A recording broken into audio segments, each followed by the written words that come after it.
अभी हमने छोटे छोटे सेंटेंस देखे, अब हम थोड़े बड़े सेंटेंसों पे आ रहे हैं। ठीक है, अब पहला सेंटेंस हमने लगा पड़ा, अब बच्चों के साथ कहाँ जाएं। ठीक है, तो हम सबसे पहले क्या करेंगे, प्रश्नवाचक शब्द से शुरू करेंगे। ठीक है, तो बियर,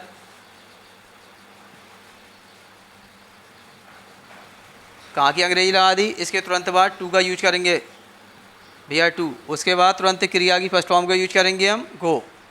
हो गया। अब है बच्चों के साथ। ठीक है, तो साथ की अंग्रेजी लगाएंगे पहले हम, विद। फिर उसके बाद में हम लगाएंगे बच्चों के साथ। किसके साथ जा रहे हैं, बच्चों के साथ। ठीक है, विद चिल्ड्रेन। ये हो गया, आपकी अंग्रेजी है, इसको सेंटेंस के अंत में रखना है हमें। ठीक है, और क्वेश्चन मार्क लगा देना। ये हमारा सेंटेंस बन गया। ठीक है, अब बच्चों के साथ कहाँ जा, कहाँ की लगा दी हमने। ठीक है, जैसे हम सीख रहे हैं, पहले नंबर पे, दूसरे नंबर पे टू लगा करके इसकी अंग्रेजी लगाई, उसके बाद विद की अंग्रेजी लगाई हमने। ठीक है, बच्चों के साथ, उसके बाद अब की अंग्रेजी लगा दी और सेंटेंस बन के तैयार हो गया। अब दूसरा क्वेश्चन, इसमें दूसरा उदाहरण है हमारा, पैसा कहाँ से लाएं, पैसा कहाँ से लाएं। ठीक है, तो से की अंग्रेजी लगाएंगे हम पहले, फ्रॉम बियर, या तो लास्ट में लगाते हैं या हम शुरू में लगा सकते हैं। ठीक है, तो इसको लगाया अंग्रेजी हम, फ्रॉम,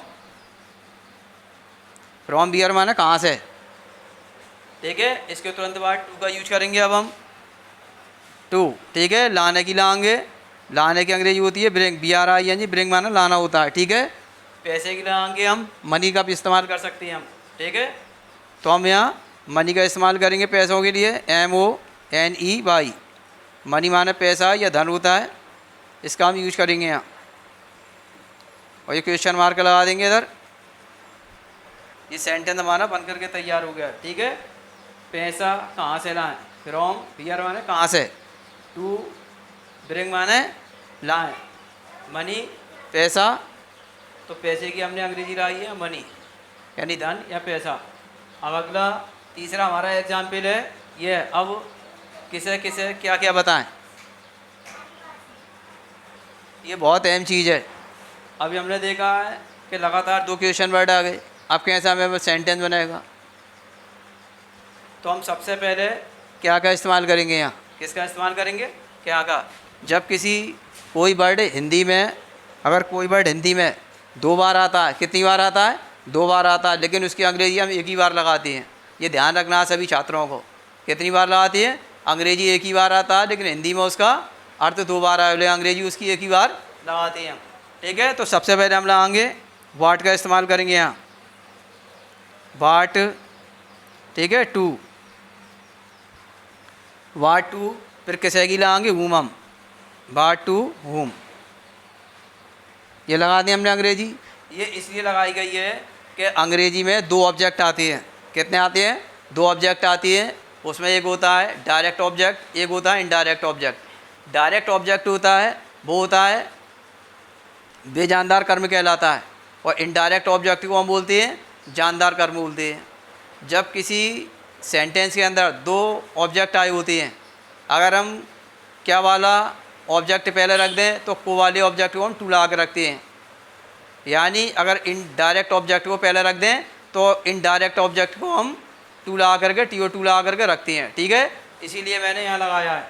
ठीक है, क्या जो होता है बाट से हम निकालते हैं, अगर कोई ऑब्जेक्ट हमें निकालना होता है, अगर क्या का प्रश्न लगा करके पूछते हैं तो उसमें से क्या का उत्तर जो मिलता है हमें, वो जो होता है डायरेक्ट ऑब्जेक्ट होता है, यानी बेजानदार कर्म होता है। और अगर किसको का प्रश्न पूछ के जो उत्तर निकलता है, जवाब आता है, वो होता है हमारा इनडायरेक्ट ऑब्जेक्ट, यानी जानदार कर्म होता है, जिसके अंदर जान होती है, मुझे, तुम्हें, रहीम को, करीम को, सलमा को। तो मैंने इसी का इस्तेमाल किया है यहाँ।